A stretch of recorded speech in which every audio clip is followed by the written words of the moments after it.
ગણિત વિજ્ઞાન પર્યાવરણ પ્રદર્શનમાં 2021-22માં અમારો વિષય છે તકનીકી અને રમકડા વિભાગ 5 ગણિતિક નમૂનાઓ. એમાં અમારો વિષય છે,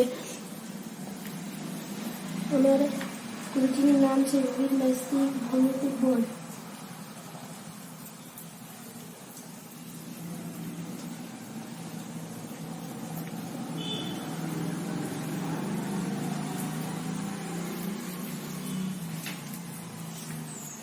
ભૂમિતિમાં અમને ખૂણા, ત્રિકોણ, ચતુષ્કોણ, યુગ્મકોણ, અનુકોણ, અંતઃકોણ જેવા મુદ્દાઓ સમજવામાં મુશ્કેલી રહેતી હતી. આ સાધનના કારણે આ મુદ્દાઓ સમજવામાં સરળતા રહી. ખૂણા અને ખૂણાઓની જોડ, ત્રિકોણ અને તેનો પ્રકાર, ચતુષ્કોણનો પ્રકાર, સમાંતર રેખા અને તેમના છેદિકા પ્રકાર, યુગ્મકોણની જોડ, અનુકોણની જોડ અને અંતઃકોણની જોડ શીખવામાં સરળતા રહી. આ પ્રોજેક્ટ બનાવવા માટે અમે 7 બાય 40 સેમીની લાકડાની શીટ લઈ તેના પર સફેદ રંગની રંગપૂર્ણમી કરી. ત્યારબાદ 12 જેટલા સરખા ભાગ કરી અને ખીલીઓ બેસાડી કોણમાપકની મદદથી ચોક્કસ માપ લઈ અંકિત કર્યા. ત્યારબાદ અમે રબર બેઝની મદદથી ખૂણાઓના પ્રકાર, ત્રિકોણના પ્રકાર, ચતુષ્કોણના પ્રકાર, છેદિકાના એક જ બાજુના અંતઃકોણની જોડ વિશે સાધનોનો ઉપયોગ કરીને માહિતી આપીશું.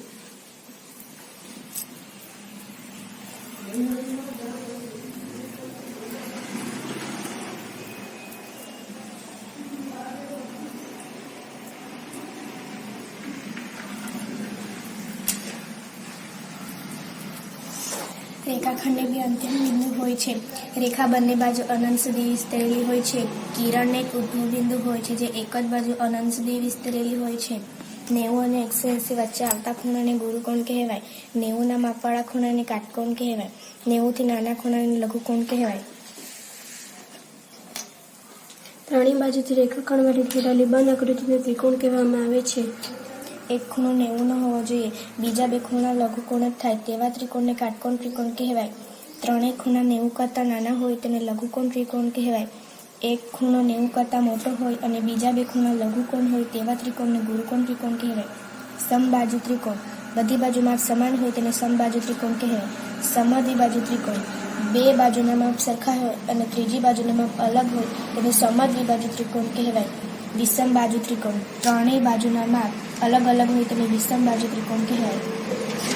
આ આકૃતિને સમાંતર બાજુ ચતુષ્કોણ કહેવામાં આવે છે.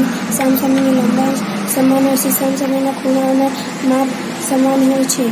વિકર્ણ પરસ્પર દ્વિભાગે છે. આ આકૃતિને સમબાજુ ચતુષ્કોણ કહેવામાં આવે છે, જેને સમાંતર બાજુ ચતુષ્કોણના બધા જ ગુણધર્મો લાગે છે, જે વિકર્ણ પરસ્પર કાટખૂણે દ્વિભાગે છે. આ આકૃતિને લંબચોરસ કહેવામાં આવે છે, જેને સમાંતર બાજુ ચતુષ્કોણના બધા જ ગુણધર્મો લાગે છે. તેના બધા ખૂણા કાટખૂણા હોય છે અને તેના વિકર્ણની લંબાઈ સમાન હોય છે.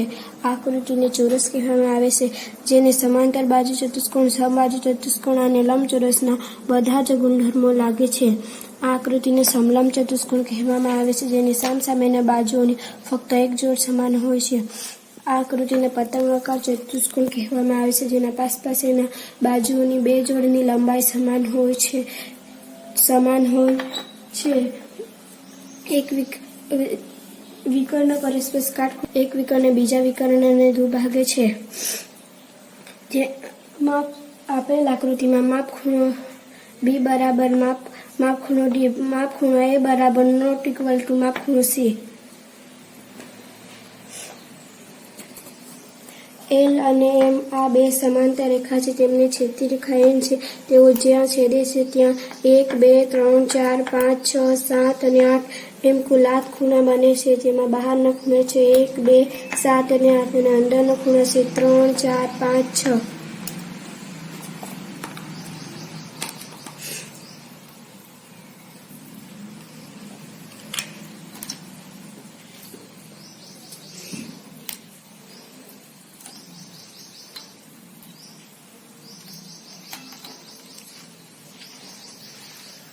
ખૂણો 4 અને ખૂણો 8 આ અનુકોણની પહેલી જોડ છે. આ બંનેના માપ સરખા જ હોય છે.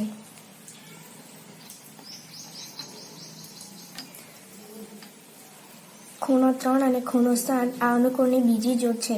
એના પણ માપ સરખા જ હોય છે.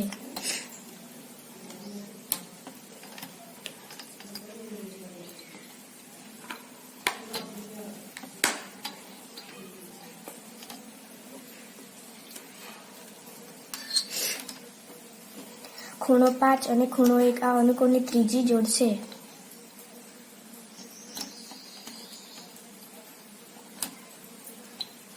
ખૂણો 6 અને ખૂણો 2 આ અનુકોણની ચોથી જોડ છે. એમ અનુકોણની જોડ 4 બને.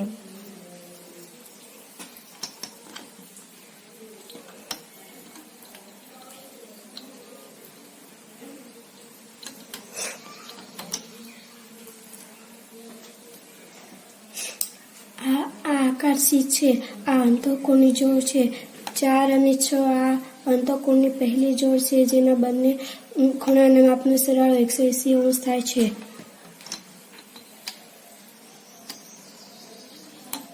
આ અંતઃકોણની જોડ છે. 4 અને 6 આ અંતઃકોણની પહેલી જોડ છે, જેના બંને ખૂણાના માપનો સરવાળો 180 થાય છે.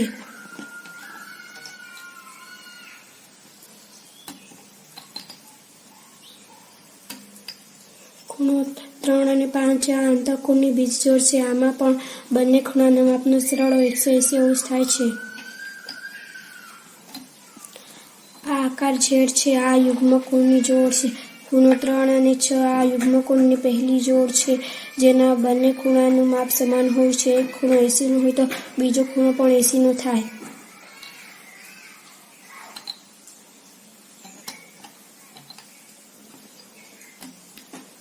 ખૂણો 4 અને 5 આ યુગ્મકોણની બીજી જોડ છે. આમાં પણ બંને ખૂણાનું માપ સમાન હોય છે.